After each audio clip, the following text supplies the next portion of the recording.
Hi. A friend of mine in Japan sent me this photograph shortly after the accident in Fukushima in Japan. And in it you see a young child being checked with a Geiger counter to see whether she has radiation, a sickness or infestation in some way. And the reason my friend sent me this photograph was that he, by coincidence, knew I can't remember if it was the father or the grandfather of the child. I guess the grandfather of the child had been involved in the process by which the 4 nuclear power stations had been planned and constructed. And the story had been told by a rather distressed, let's call him the grandfather, that when the discussions were taking place about what shall we do on the question of energy security for our country, there was a kind of technical and economic argument about nuclear. But the main sort of powerful emotional impetus was we have to do this for the interests of our children and our grandchildren. If we don't do this, build the nuclear power stations, they will be insecure in their supply of energy, and we as adults now should take responsibility for that.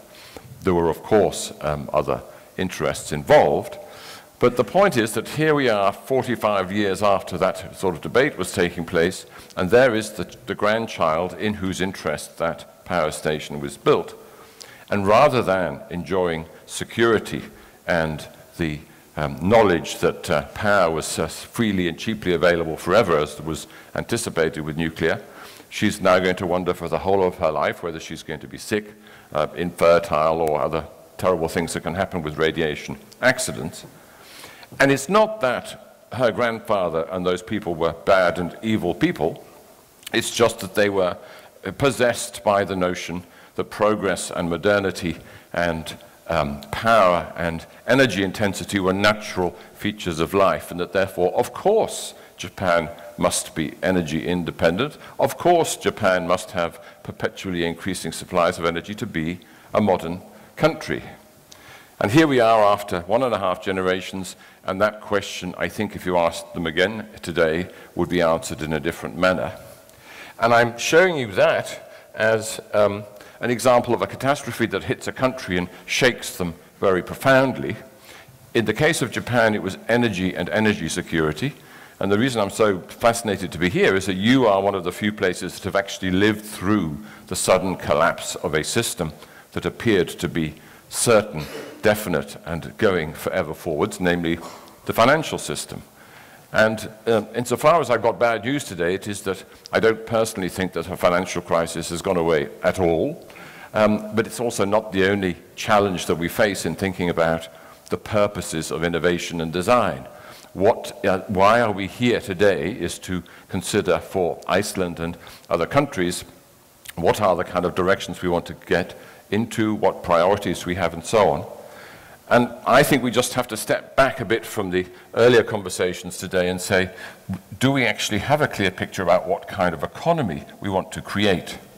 Because I think that that story from Japan, in terms of 2 generations striving very hard for energy independence, at the end of which a young child may possibly have cancer or be infertile, is just a sort of microcosm of a much bigger picture, is that we fail to take the energy intensity of our lives critically. If we don't think about it critically, we are going to pay other sorts of prices, frankly, not so far into the future as happened in Japan.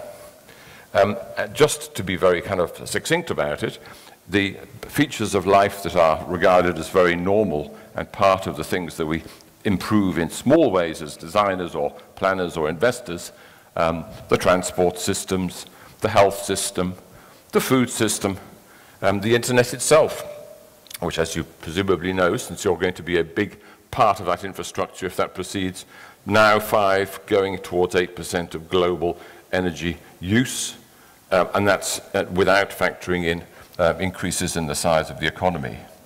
So I want to basically talk this afternoon to kind of step back a bit and say, this notion of we must return to growth, we must return to a forward-moving economy, we must cast aside the doubts and the insecurities and the panic that we had before.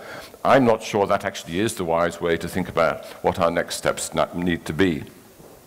So I am going to kind of give you a kind of 10-minute shower of reminding you and myself of the challenges that we face that have not gone away even if we wished they had. Secondly, I'm going to start to describe something which I call the 5% economy, which is the replacement for what we have now, which uses 5% less resource throughputs, which sounds like a fantasy and impossible, but I'm pretty hopeful I can persuade you is absolutely possible. And then thirdly, I'm going to suggest some of the ways in which design can contribute, not to the business as usual that many people might think is what we're here to talk about, but to something radically different, namely this 5% economy, because design has a fantastically important contribution to make there too. You've all seen, I guess, the chart about the short duration of the oil age. It's just that we see these pictures, but we don't take further the consequences of what they might mean. So the point that I find fascinating about the short duration of the age of oil is not just that we're heading for some kind of catastrophe when the oil becomes hard to obtain, but that we've also had an incredibly long period of 10,000 years of, so to speak, organized human history in which we did also without oil. So I think it's one of those bottle half full, bottle half empty situations. If cheap, highly dense energy becomes, as it will become very quickly and has now, hard to obtain, it's not that we have no precedent to look for about how to cope with the situation. If we just think a tiny bit longer, it's only a couple of 100 years that we've had this massive injection of amphetamines into our industrial system. We can look backwards as well as forwards in terms of searching for answers. Here's a man called Colin Campbell, who's not as famous as he should be, but he was the geologist who worked for oil companies, who was the first person to make the statement that we don't have infinity supplies of oil. He's now retired to Ireland, where he went to visitors. He basically uses pints of Guinness to demonstrate the rather wasteful way in which we've got through the total available amount of oil in the world. And the point he makes is two things. One is that he is not, of course, certain whether we are exactly halfway through or two-thirds of the way through our 3 pints of Guinness, the oil and the gas that we use to run the world. He says that what is absolutely cannot be argued, because even the most optimistic people accept that the amount of oil and gas that is left is much harder to obtain and therefore more expensive to obtain than the stuff that we had at the beginning. If you remember the Flintstones cartoon when they would take a pickaxe and stick it into the desert of Texas and out would come oil, the equivalent today is drilling holes 1,500 meters into the water in the sea in the Gulf of Mexico, which is a somewhat more expensive and complicated procedure. The point being that if it is true that energy is going to become either hard to obtain or expensive or both, things that are at the moment regarded as normal will become very quickly abnormal. Transport intensity is an obvious example. It's not commonly known that for an economist and for most policymakers, when you and I might complain about traffic jams or the kind of discomforts of traveling around on busy roads, to economists this is a good thing. More cars and more movement of things is a sign of economic vitality and health, so the more of this kind of nightmare scenario in economic terms, the better. Predicated, of course, only on infinite and perpetually growing supplies of the energy to drive all those vehicles along. But supposing that the raw material to drive those vehicles becomes harder to obtain and more expensive, there are certain things that we also take for granted which will also come under pressure, namely the vehicles on that picture that represent a rather large chunk of your economy. The tourism industry in and the fish out. Large amounts of it go in aeroplanes, only because it's cheap to do so at the moment. So I don't know for sure whether the energy crisis will start to impact on transport systems immediately or in the long term, but in the spirit of risk management and being aware of things that could go wrong, I think that one of the things a design policy, an innovation policy, our general conduct of our future needs to take that into account. And planes full of tourists coming to the Blue Lagoon is one part of a bigger picture. So to the extent that several speakers have talked about Iceland's relationship and integration into the world economy of goods and products and services, we've heard about fish, tourists, clothes, and other items. 95% of the manufacturing and thing economy of the world at the moment is constantly moving now at any one time, thanks to the miracle of modern logistics. It is incredible what we have achieved as creative human beings with these systems of information and vehicles and cranes and robots and displays. It's quite extraordinary that more things don't get lost or just get dropped into the sea. But this is 98% reliant totally on dense forms of energy, which are, if you remember those 3 glasses of beer, not going to last forever. So even if you could sort out, which is not possible, a way to make the aluminium smelting more environmentally friendly, that doesn't answer in any way at all the question of the things that are required to operate those plants and how you get them, the stuff itself, to the world markets afterwards. If you start having to pay more and more and more for transport, that changes a lot of the calculations. At the moment, people simply don't make them. So I guess you're used to people complaining about tourism and about travel, and I came in an aeroplane. I'm one of the guilty parties. It's not so commonly known that some things that we regard as morally much more neutral and certainly much more essential are also equally at risk from any disruption or pressure on energy flows. So on the top is a hideously bloated American hospital, but the ones I've seen here are smaller, but the same basic idea. They're very dense, complex facilities in which large numbers of people do very complicated and amazing things. What's not properly understood is that most of the things that people do in hospitals and doctor surgeries and in drug companies and in pharmacies, the vast majority of those things are pretty dependent on fossil fuels in one way or another, ranging from analgesics and antihistamines to helicopters taking people to hospitals or rescuing from the sea. Those are all high energy, high oil-based products, and so imagine what might happen if those became harder to obtain. We've already heard everybody talk about Apple being a design and an experience company rather than a technology company. Actually, what Apple is most known for in the environmental world is being one of the worst polluters of the world, because these objects, which we think are small, almost infinitesimally light objects, have a hidden history of resource extraction that is absolutely horrible when you get anywhere closer to where the things are going on. Not just Apple, of course, but they, at the very most, 15% of all Apple products are ever recycled in any way at all. And that little phone, in terms of the kind of materials dug up in parts of the world to make it, if you do calculate, as the Forum for the Future did, 75 kilograms of resource flows per handset. And what is it, 1 million a day that we get through? We keep them for what, 18 months? Multiply all those millions a day by 75 kilograms, and that will tell you how clean and pure and knowledge-based Apple really is. This is one of the things that's, actually this is a coal digging machine.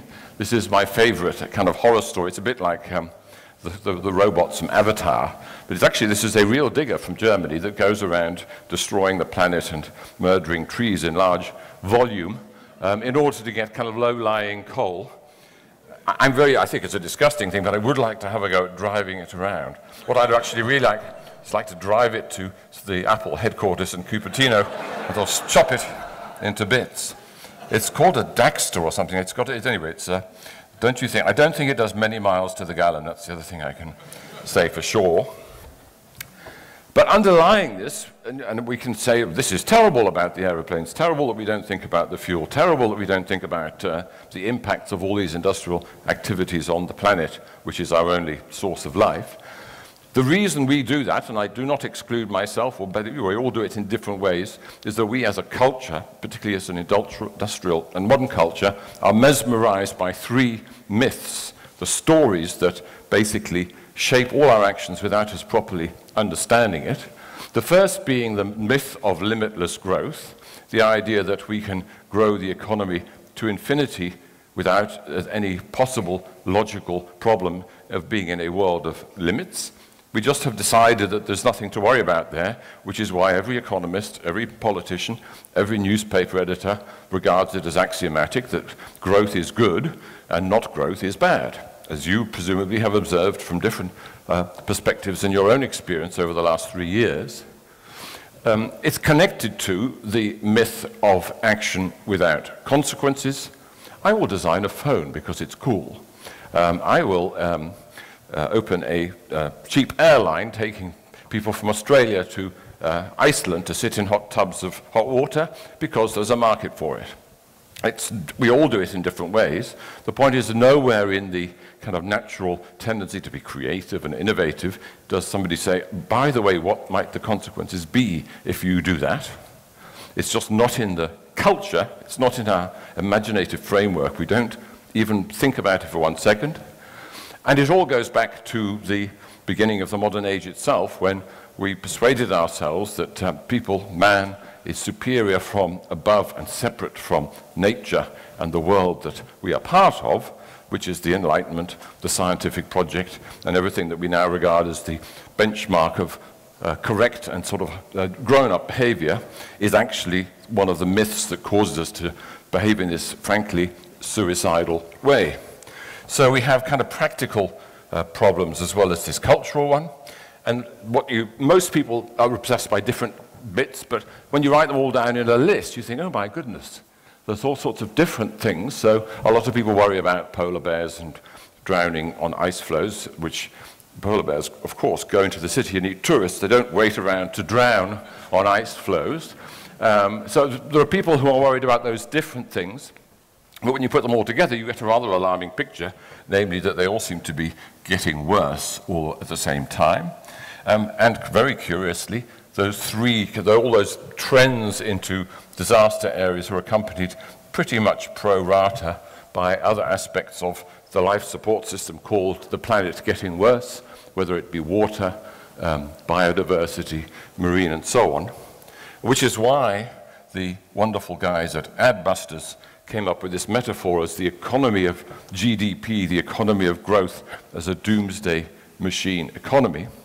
It is one that the better the economy does, the more successfully it kills the planet, which is our home and our only source of life. Very sensible arrangement.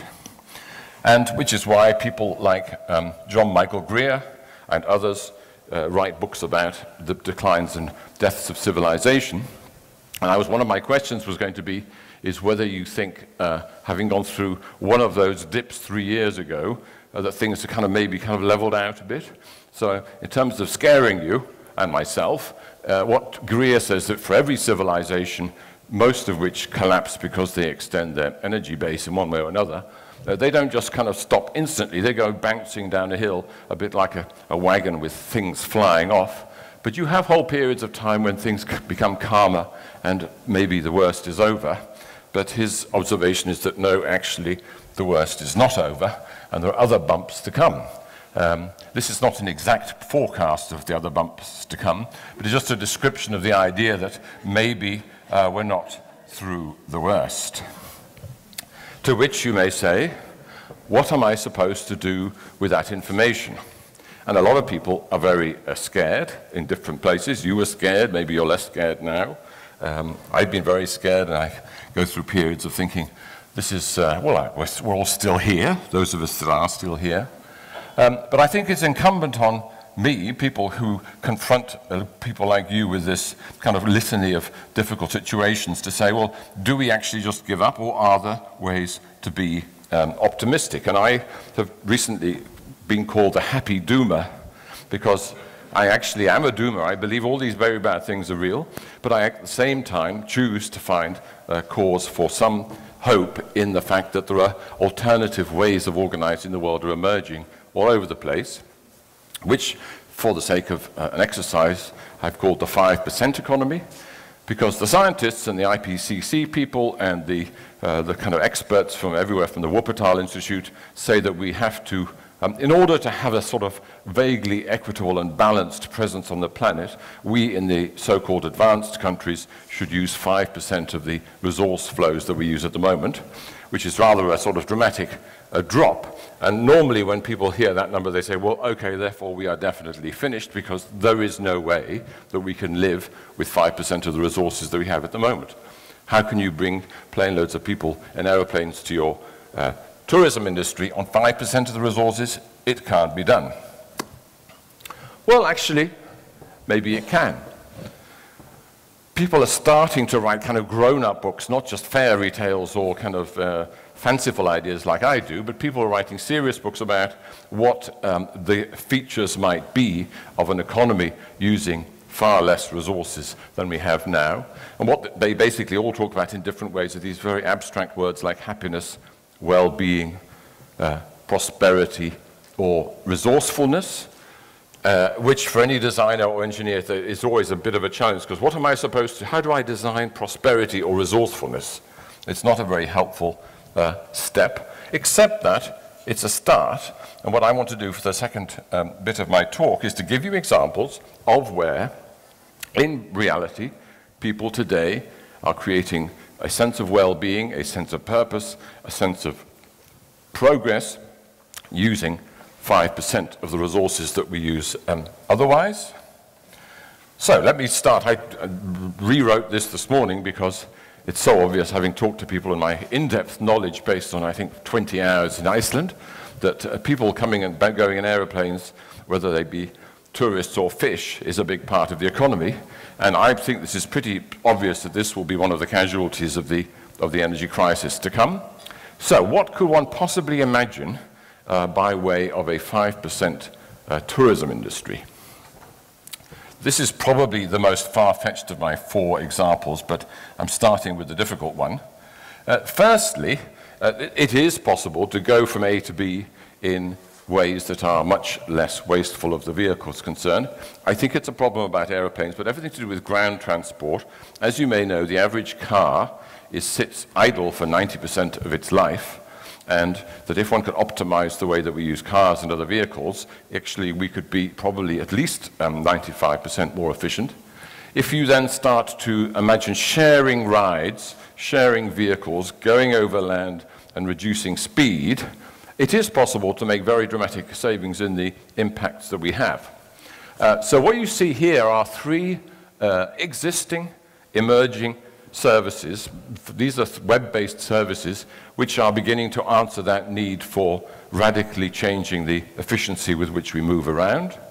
So on the top left is one of the ride share schemes, the Zimride program. It's the sort of 2nd or 3rd generation ride sharing website, which is much more dynamic, much more effective in making it easier for you to kind of go online and instantly find somebody that will go from A to B.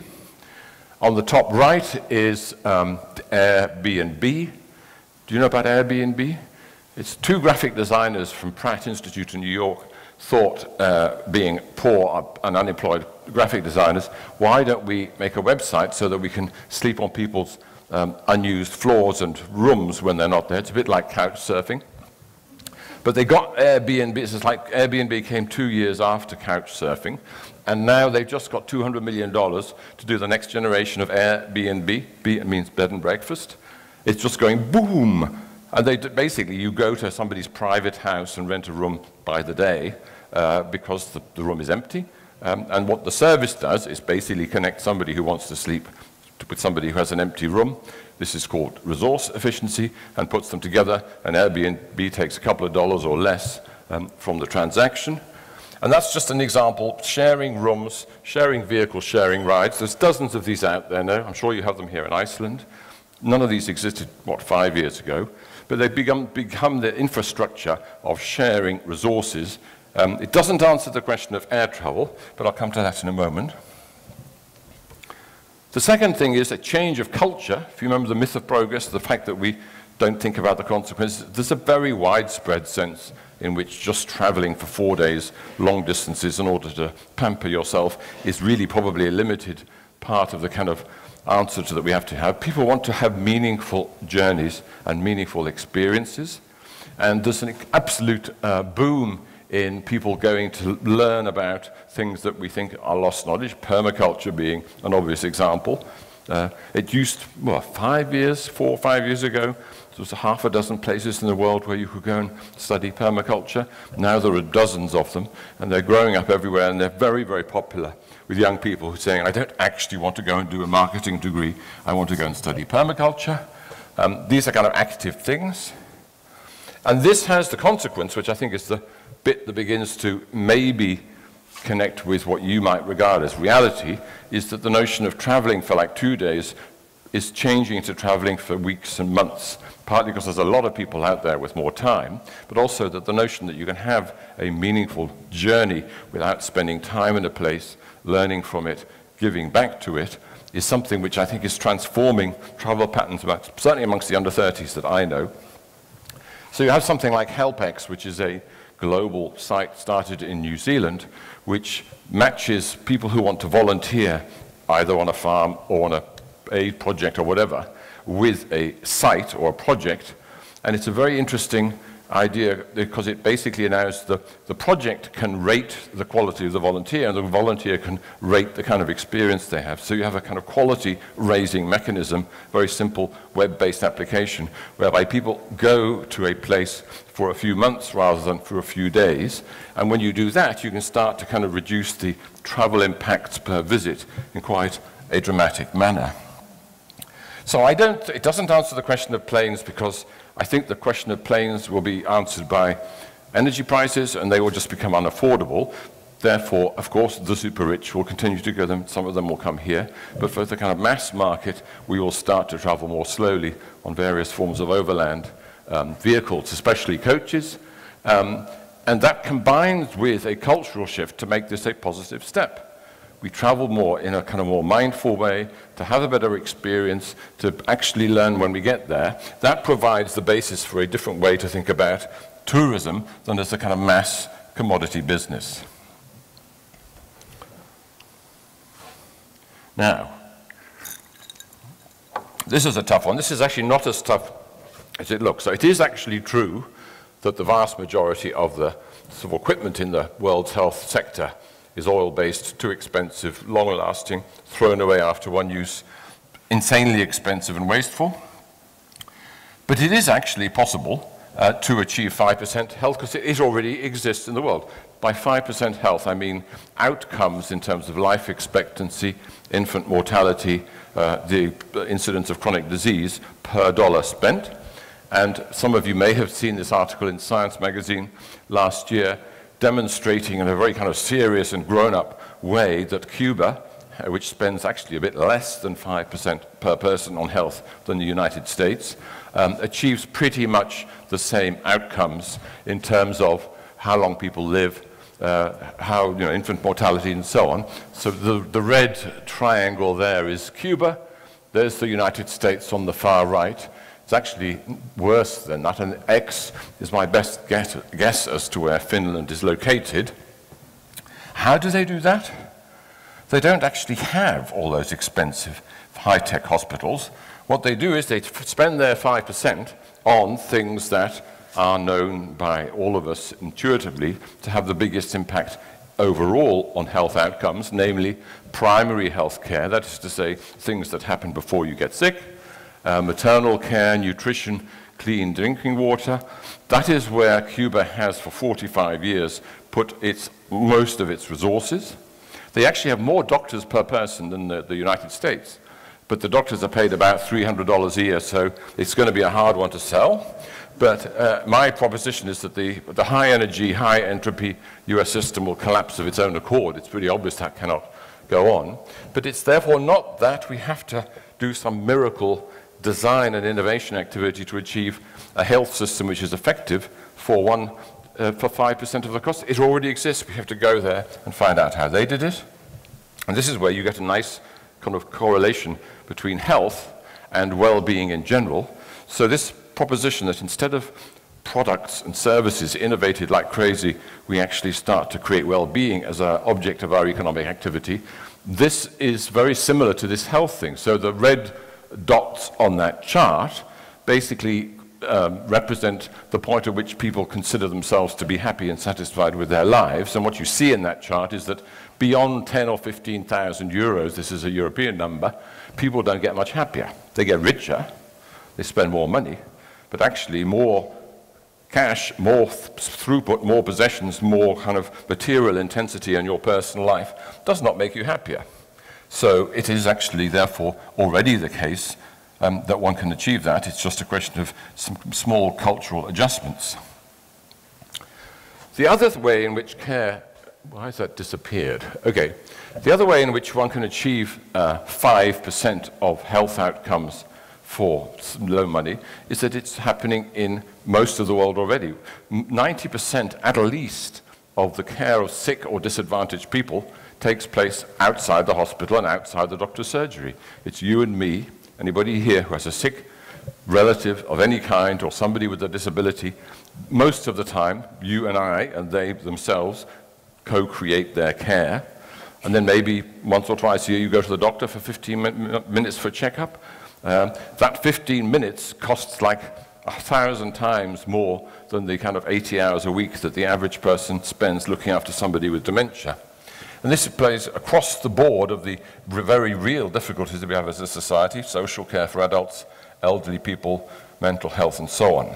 In other words, the hours are already there. We don't have to find time. What we do is to say, as several people have said today, can we improve the lives of people who are acting out care with some design interventions? And I've taken the liberty of inventing a few design rules to help us along this way. The first is that if something is complicated, it is probably a bad idea and not well designed. This is a picture of the American health system after the so-called reforms. And there are 200, have you seen this picture before? It's a horror story. There are 210 sort of industries in that box, representing sort of everybody from doctors to hypodermic syringe manufacturers, and they all, and the Secretary of Health in the middle. And then if you can see that small cream star-shaped thing on the bottom right, those are patients, and these are proportional. Everybody else is part of the health system. So one just gets rid of the whole of that, including, I have to say, most of the doctors, and then you sort of start again, as they'd had to do in Cuba with the blockade, and then you figure on the primary care and so on. Number two, focus on the social economy that already exists. The people who, if you have somebody with dementia in your family, somebody is spending 80, 90 hours a week looking after them, that is already there. This is not just about care, but everything to do with what exists outside the measured economy, the formal economy, that's to say what we do in our so-called spare time. That is economic in the sense that it creates value in people's lives. Look there for ways to improve things. Number three, take the care to the people. Supposing one could just magically remove all these expensive hospitals and clinics, which they'll remove themselves as the energy crisis kicks in. Lots of other industries go to the user in the street, and you take your information there, you take your kind of advice there, and that's a very simple way to avoid the costs of infrastructure. One more. And design rule number four, and this is probably the most important, is that trust and the social care that people have for each other, that is where most of the value is created in the way that we look after each other, not by machines, not by drugs, not by hospitals, not by doctors really. And so that is more important than this notion of delivering health as if it's something like a pizza that you give to people. So it's not that designers can create trust by doing something, it's just that we can recognize and respect that trust grows through time, and that therefore the less we can do to disrupt that process, the better. And finally, as a possible disappointment, I don't think that Iceland is has major ambitions in health technology, but technology is only a small part of this story. Not no part, but it's basically a support in the things I've been talking about. It's not the destination. I'll give you an example, because I think it's pretty...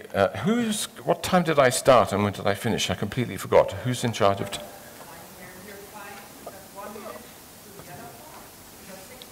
Six? Oh my God.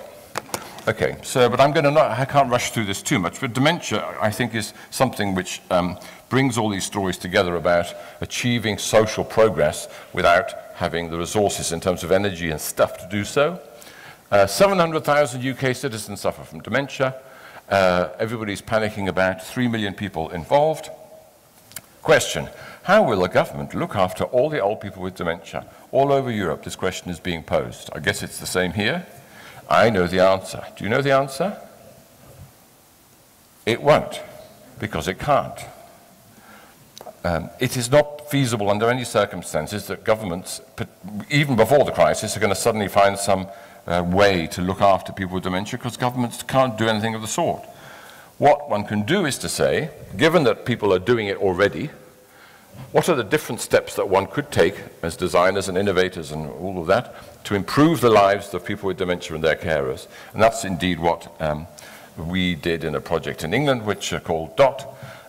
And the thing that we learned there most powerfully, and I'll just speed up a bit, was that the important question we asked was not how can we help you, but hello, Mr. Person with dementia or Mrs. Carer, what are the kind of things that most cause you most trouble and difficulty? Answer, as shown on those red numbers. And it turns out that the things that are most difficult for everybody are what happens at the moment that you have, you realize you have a disease or a condition, the first experiences, and then the second worst thing is when you're about to die, and that all the stuff in between, people kind of figure out ways to cope with it. And right at the end of the list is assistive technology. These are numbers, I can't tell you the story in detail, of actual people with dementia and their carers who were asked by a rather professional process what their issues and priorities were. And so the design story here is, where can design make a difference? And after a process of having that question, we discovered that the first moment of discovering that you have dementia or that somebody has is where you can make a difference, because it turns out that this is the UK, but it's similar everywhere. There are very large numbers of resources out there in terms of volunteers, other sufferers, support groups and so on, but that it's very unlikely when you first have this shocking and rather distressing realization that you're going to know what to do. So, to cut a long story short, the design intervention in this very big story became, well, we can design a signposting service, an information service, which enables people who suddenly have this shocking challenge to go and get help pretty immediately, rather than, which is very scary, waiting 3 to 4 years, which is what most people do. So this is a project which started out as, what are the problems here? What are the opportunities? And then secondly, what can designers, unlike everybody else, do realistically to help? Is now a 5-year-old project in which the various expert bodies are working with each other to improve this so-called signposting service. And it exists in parallel with more mainstream things like the other 5% story, which is lovely, from Brooklyn, called Hello Health. This has nothing to do with dementia, this is to do with doctors. So with doctors, you go and see them in a big waiting room and you wait for an hour and see them for 4 minutes. A group of young doctors in Brooklyn said, there must be a better way to do it than this. And it turned out there was. So basically, it's a Facebook page which allows you to get in touch with a doctor using iPhones and modern media.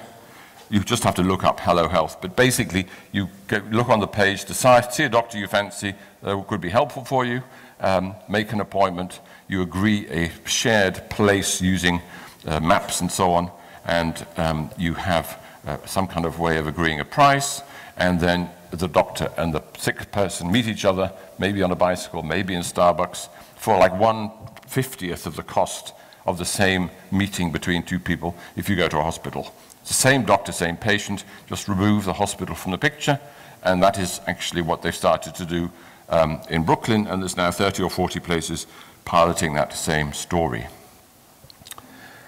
I have a lot of I want to just one theory statement.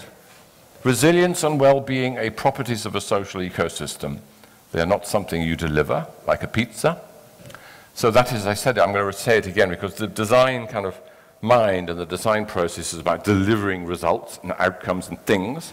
The biggest shift we have to make is that it's not about delivering things, it's about intervening and being active in social contexts in such a way that the performance of that context improves. And in my last, how many minutes? 5 minutes? I did promise at the beginning to say, what can designers do in the sense that if you're not making cars or spas or web applications or whatever. This is my take on that designers are really fantastic at certain things other than delivering products. One is being talent spotters of neglected assets. We've had several people say designers can see things that have potential, whether it's a building or a person or a plant or the corner of a street, and say, well, that would be a great thing to do there, which others might not be good at. So if we are talking about a 5% economy as one in which we make better use radically of the assets that we already have. Just going and looking for the assets is firstly what they can do. Secondly, designers are getting much better at engaging citizens as co-designers of things rather than doing it for them. There's a lot of ways in which we can talk about that later. Services rather than products, you've heard a lot today, but to me I need to be precise about that, and I'll finish with an example.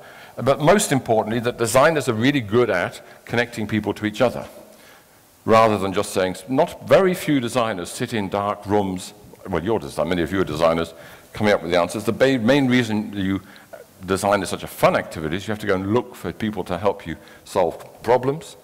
So this is what I'm suggesting is the kind of skill set that if you're not a designer but are looking at these ways of creating a 5% economy, that's what designers can bring to the party. And I will finish in 3 minutes on food, because food is always a popular subject, well, with me anyway. I mentioned the fact that dozens, hundreds, thousands of people are doing food projects already. It's not as if we have to invent the market. The market is out there, 2,000 in London alone. What designers can do is go to a place and start looking for these neglected assets, treasure hunting, talent spotting, empty bits of ground, the fronts of buildings. A design friend of mine in France said, why are people proposing to build vertical farms costing 5,000 euros per square meter when the whole of the world, or Europe anyway, is filled with south-facing surfaces of buildings which in the pre-industrial age people grew food on them before. If you actually add up all the south-facing building surfaces in Europe, it's a rather large amount of growing space. Why not do that, he said, which is a rather sensible proposition. Talent spotting in the sense of matching unused resources. On the left there you see a brilliant British site called Landshare, which finds out from people living alone, perhaps who have a garden and they don't want to look after it, or they're too old or whatever. Lots of young people want to grow food. The website connects person with garden. The person was already there, the garden was, no money changes hands. Fantastic amount of resource is released, and at the same time all sorts of social value is created. But talent spotting could be for plants and herbs, which is big all over the world now, foraging networks and so on. And designers are really good at saying, okay, how do you make the subject of herbs less kind of hippie freaky? Well, answer, make beautiful displays of them and make it look nice, which designers get a lot of criticism for being made, just making things look nice, but in a 5% economy, making things look nice is quite a valuable skill.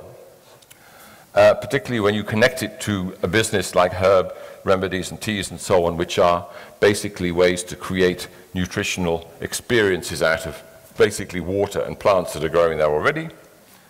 And when you add these bits and pieces together, you start to see emerging a system, such as a food shed, in which what the designer has done is not build anything very much new, not kind of create something out of material or energy flows, but just recompose bits of land, people, skills, and so on in a very creative way, and involve the citizens in doing that. I think you know what I'm getting at. So the notion is that it's not that designers will now have to just pack up their pencil case and stop work in a 5% economy. A 5% economy is based about people-intensive more than resource-intensive, and time-intensive rather than money-intensive. So once you start to have to use a lot more time and a lot more creativity to use resources, then that, I think, opens up tremendous possibilities for the skills that designers can bring to the table. I'll stop at that point. We have a panel discussion in 10 minutes, but thank you for your attention.